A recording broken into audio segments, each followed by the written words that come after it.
Hello and welcome back to another video on Tutorial Guru.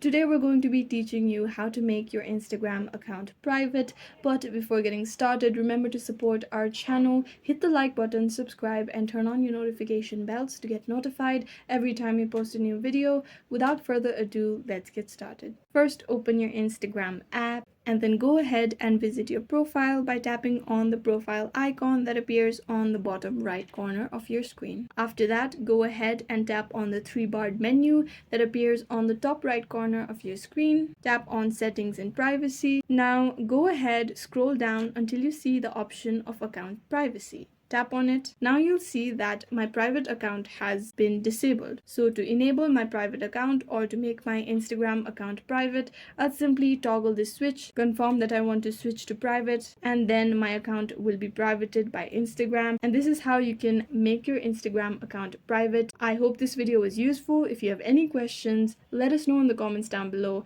and thanks for watching.